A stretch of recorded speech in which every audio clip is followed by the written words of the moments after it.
everyone, I'm Jeffy Beulah from GRT School of Management Studies, currently pursuing my MBA degree, and welcome back to Startup Stories, where we bring you inspiring stories from passionate entrepreneurs and creators.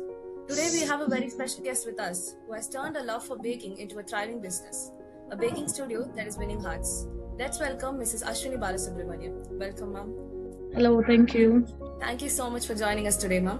And let's dive into our show. To start off, can you introduce yourself and tell us the story behind your starting of your baking studio, ma'am?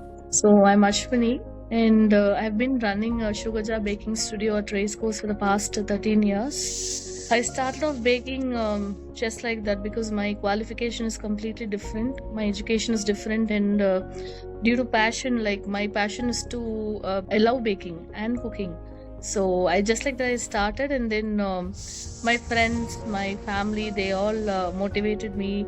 You can do this as a business. Back then, before 13 years, not many home bakers used to be there. That was something new for our city. So, but then I actually found out then also I wanted to do something different what other bakeries didn't have.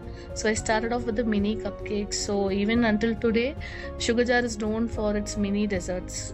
So the mini cupcakes are more popular. They didn't have a store back then only for cupcakes. We had it, and until today we are famous for it.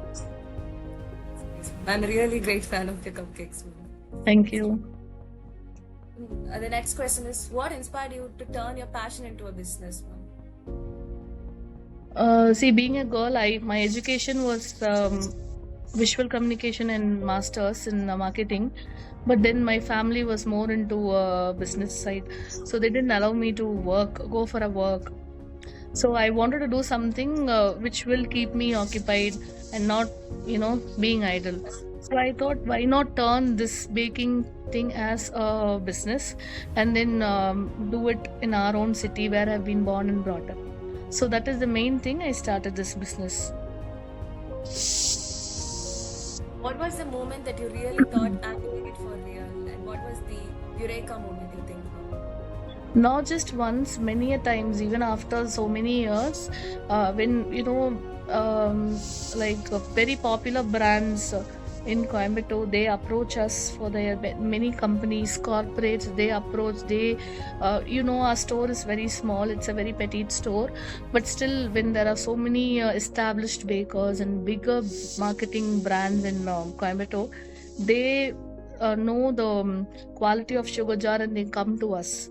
So that moment I always feel that, okay, so many people are approaching us for the quality we maintain. So is that for real? That the quality speaks volumes. So yeah, that time, like even until today, so many people have approached. In that moment, I always feel if it's for real. So how did you start your baking? Was it from the rented kitchen or directly the store? No. When I came back after I did my MBA in UK. So after I came back, my parents had actually constructed a small space behind our house for them to rent it out. So then when I started baking, I thought, okay, until somebody comes there for rent, I will use that space to bake the mini cupcakes. That is how it started. But then before somebody could come itself, I started selling volumes, and then that space is always occupied by me now. What is your professional background before you started Sugar Jar? I did the visual communication. I was a radio jockey for 4 years in Hello FM. And then I quit that and I went to pursue my MSc Management in UK, Leicester. University of Leicester, I did my MSc Management. And then there, when I was there in the summer holidays, I love eating cakes. Pastries are always very much of a thing for me. I have a very sweet tooth. So then there was a baker in Nottingham called Sally Baker. And she was actually looking out for someone to do an internship to help her. So then that was 15 years back I'm talking about. So then fondant cakes were not much popular in India. And we don't know about, we all know Black Forest, White Forest, and then buttercream cakes. We all grew up that way. So like doing so many things, characters using fondant was something which I was fascinated about. I saw her doing so many things and I thought, okay, there are so many things in cake, not just what they sell in India. So I worked with her for 6 months. Even after I finished my MSc Management, I had the visa, so I worked with her for 6 months. and I got to learn so many things which we didn't know back in India. And then after I came here, I started baking the recipes which I learned from her, and then I started executing the same in India as well. Moving on to the next question, what do you think that makes your baking style different from others? See, nowadays a lot of bakers are there. Most of them, they graduate from a place like an institute where they teach baking, and then they learn the techniques from there, and they come out as a professional, and then they start doing. But for me, I'm not a trained professional of baking. So all the recipes which you see in the Instagram page of Sugar Jar, or whatever you taste in Sugar Jar, they're all curated by me, experimented and curated by me. So we have a unique taste. We don't follow any other institutes or any other baker's recipes. So I think that way, and the mini sizes, I think that way we are generally different from, we have a niche for our own product. What were your initial investment considerations? Initial investment was about 5 lakhs because we had to source, again 13 years back, we didn't have much oven options in India, and also the cake mixer which most of them use today, it was not so great in India.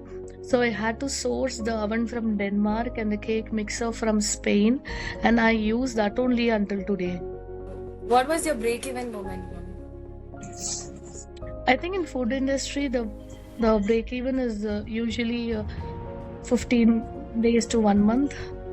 I don't think so. We go in for where we sell it at a loss, or we don't even merely get a profit. Not like that. I think food industry, we always sell it at profit, unless you don't have more overheads. Yeah, and one more thing is I take my orders, whatever is like whatever I can do. I don't overload my orders. So that is when we can give the quality and the consistency maintenance. So yeah, so that ways we always have had this thing. We always had a break even. What were the marketing strategies that you used? So I generally don't believe in these branding through social media and these influencers and all that. I always like the word of mouth marketing. That is what we have been following for Sugar Jar. So if you come to the store, you buy, you like it, you go tell your friend, and that friend comes and buys. They go and tell their friends. That is how we have been following.